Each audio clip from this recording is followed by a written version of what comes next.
इस्लारि गोसोखांथि जोलुर बादायलायनायनि दिनै 9थि बोसोरनि जोबथा बादायलायनाय बेयाव आङो बाहागो लानो मोननानै गोजोननाय मोनदों। जोंनि बिटिआर सरकारा गासै 10 मेजर ट्रफिखौ जों सालायो आरो बे हिसाबै नैबे जतिन इस्लारि गोसोखां जोलुर बादायलायनायाबो मोनसे बेयाव जोङो 5 लाख होयो।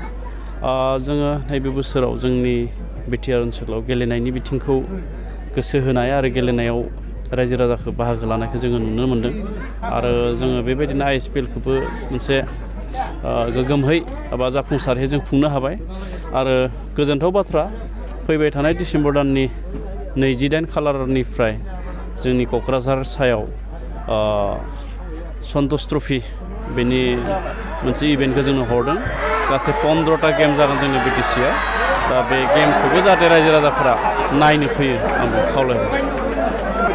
ट्रफिनि थाखाय जों दिनै जोंनि बिटिआरआव थानाय गासै 10 डिस्ट्रिक्ट स्पर्ट्स एस'सियेसनखौ लानानै जोङो मेल खालामबाय आरो 5 खालारनिफ्रायनो आसाम टीमनि थाखाय सेलेक्सन ट्रायलआ बाहाय जागोन क'क्राझारावनो आरो बिथांमोनखौबो दोननाय थाहोनाय जाहोनाय गासैनिबो बाथ्राखौ जों सावरायबाय आरो सन्तोष ट्रफिनि थाखायबो जोङो दिनैनि गेजेरजों बा दिनैनि मेलनि गेजेरजों जोङो मोनसे खुंथाय आफाद जोङो दानानै लाबाय आरो बेनि खामानि मावनाया सोलिगासिनो।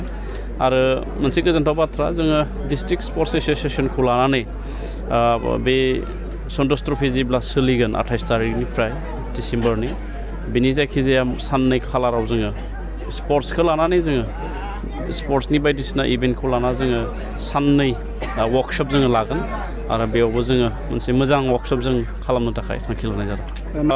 सन्तोष ट्रफियावथ' अपेनसो बियो बयखौबो नायनो हागोन। जोङो सानदों जायगाखौ 2-3सो लकेसनाव खालामनो हायो नामा जों बेनि थाखाय सानबाय थानाय जादों। दिनै गाबोननि गेजेराव लकेसननि बाथ्रायाबो ओंखारगोन। दा ओंखायनो लकेसना जुदि जायोब्ला जोङो बेखौ गुवारै रायजो राजानो फोसावना होगोन।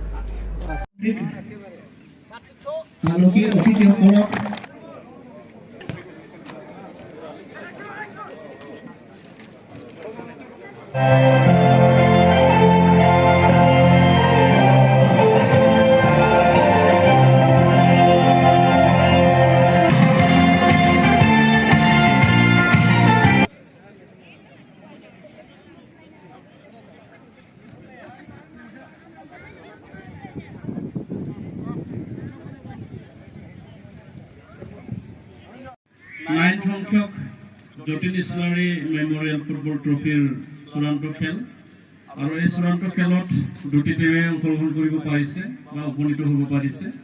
বাৰসকল আৰু ইয়াত উপস্থিত থাকিব পৰা আমাৰ জতিন ইস্লাৰি মেমোৰিয়েল